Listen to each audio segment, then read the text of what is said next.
the king of the north! I am the dragon's daughter. What right does the wolf judge the lion?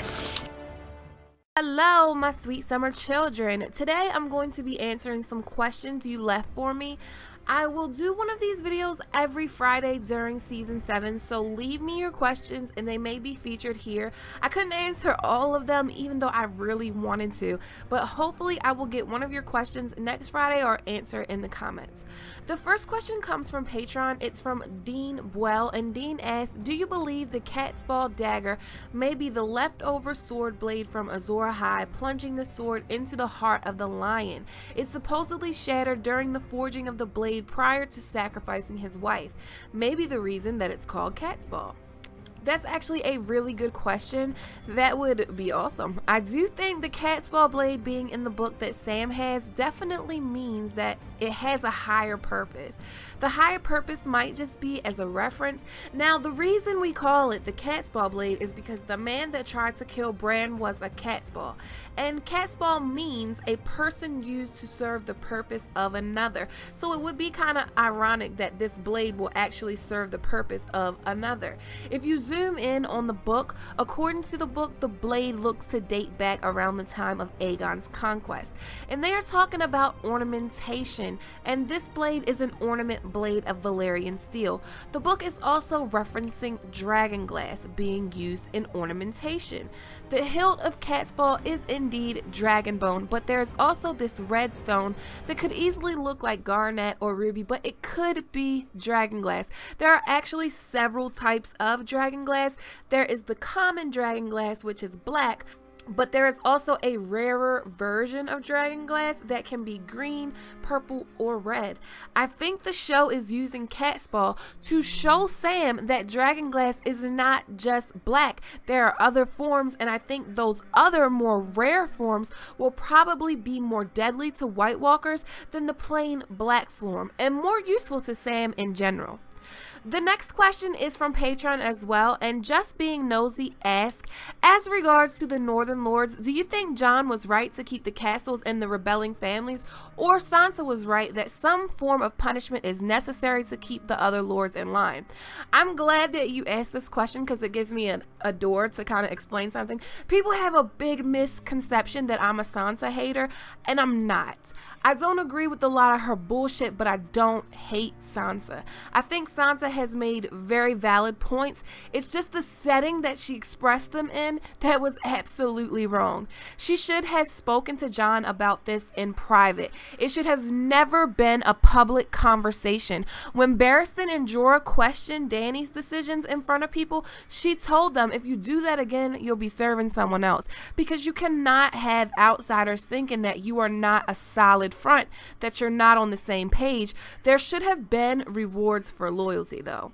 The baby bear should have had the chance to marry Ned Umber if she wanted to, and some other Northern Lord should have gotten the chance to marry Alice Karstark if he wanted to. But Jon had it right.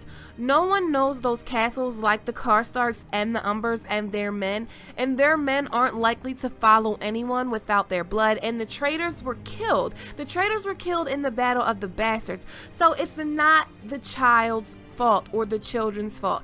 And if I can take a quote from the evil genius himself, Tywin Lannister, when your enemies defy you, you must serve them steel and fire. When they go to their knees, however, you must help them back to their feet. Elsewise, no man will ever bend the knee to you. So I think Jon had it right, and Sansa sounded a bit like Joffrey. The next question is from Ray Carter, and Ray asks us a lot of questions, but I'm just going to answer the first one, and that's the chances of Dragonbinder this season, and will the horn in the satchel from the fist of the first men bring down the wall? I don't think the show will do Dragonbinder. I think they will do a rendition of Dragonbinder by making Qyburn create something that can control the dragons or kill them. Maybe Euron helps him make it, because Euron will probably be all about Qyburn. I mean, let's be honest. I don't feel like they have enough time to develop Dragonbinder, to tell us about it, its backstory, and everything else that goes along with it. That's my same opinion for the Horn of Winter. We've seen Sam get this horn since season 2, so if if the wall comes down, I don't think it will be because of the horn. I think it will be because of something else. So I think magical horns don't have a part to play in the world that HBO is building. The next question is from Aaron UAE, and Aaron asks, Gray area, what are your thoughts on Ygritte returning to the show as a zombie white with special magic of the Night King as a bait to Tyrion Jon Snow? Okay, so Ygritte was burned by Jon in a funeral pyre after she died during the Battle of Castle Black, so technically she can't come back as a white because she was burned. Hey Sue asks, what's up Gray, what happened to Edmure Tully? Did Arya just leave him in a cell? I don't know where Edmure is. In the books, he's on his way to Castle Rock, but we did see Walder Frey say last season that he was put back into the dungeon. So Arya could have freed him. I think they would have shown it though. It seems like that would have been something worth watching, but they didn't show it, so I kind of think that he's still in the dungeons and Arya just didn't know he was there. So Elra85 asks, in the show, do you think Samwell will give Heartsbane to Jon Snow? I do, absolutely. I think Samwell took Heartsbane specifically for a weapon to be used against the White Walkers, and I think he will give it to Jon, and I think you were right, and I think this is specifically why he took it.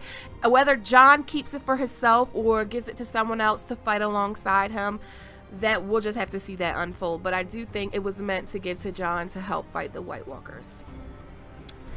So Arigato asked, how do you think my bad and bougie B-word Cersei and my future husband Jaime will react when they find out that Tyrion and Sansa did not kill Joffrey?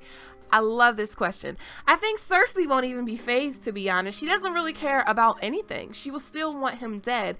I think she even might have a thought that it possibly wasn't Tyrion and she still wants him dead. Cersei thinks Tyrion is the Valonqar, so Cersei will still have the same loathing for Tyrion. Jaime, on the other hand, he knew Tyrion didn't kill Joffrey, or he did not think that Tyrion killed Joffrey, and he probably suspects that Cersei knows as well. So I think Jaime may switch sides and side with Tyrion, and I think they both know how foolish Sansa was, and I think they know she would not have been knowingly a part of any plans to kill Joffrey. The next question is from Michael Muzapapa. Do you think Nymeria will travel to Winterfell with Arya or stay with her pack in the Riverlands? So I think Nymeria will stay with Arya. I can't see them bringing her back just for a cameo, but I have heard some valid arguments on the fact that she is brought back just as a mirror to Arya's wildness, which depresses me. But I do think once she's with Arya, she will stay with Arya and her pack will stay with Arya as well. The next question is from Dallas Price, and Dallas asks, will we see Howland Reed this season? I don't know. I really want to. I feel like he was brought up last season to prime us for seeing him.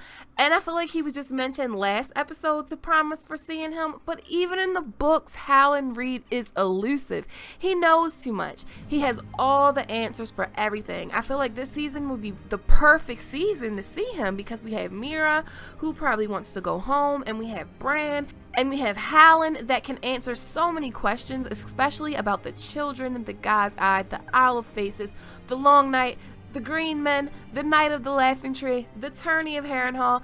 And that might be why we don't get to see him, because they will want to reveal a lot to us because we have very limited episodes left. So they want to show us a lot, but not too much. And I think Howland knows too much.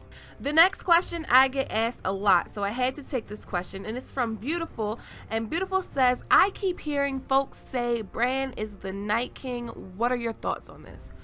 So I have heard the theories on it, and it's really good stuff, but the issue that I have with it is the time travel and the continuum quantum leap shit. I don't think that's the case. I think the White Walkers are either one of two things. The children made the White Walkers. They were used as weapons, basically. The story goes that they fed the trees all of this blood sacrifice, even their own children, to break the arm of Dorne and turn men's numbers against them.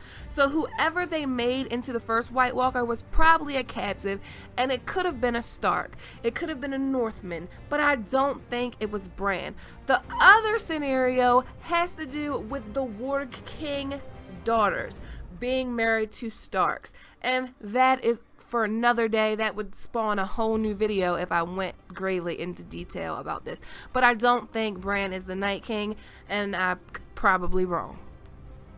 So this will be the last question for today, and it comes from Nikio1220, and she asks, do you think Brienne will tell the Starks the truth about Oathkeeper? And if she does, how do you think they will feel that she kept it a secret so long?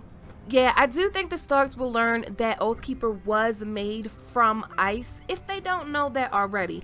I don't think they will be angry with Brienne. They may just ask for it back, or Brienne may voluntarily give it to Jon because he needs all the Valyrian steel he can get for the wars to come. So I think Jon or a Stark or someone in their party will end up with Oathkeeper. Maybe they tell Brienne to keep it so she can fight with them against the Long Night.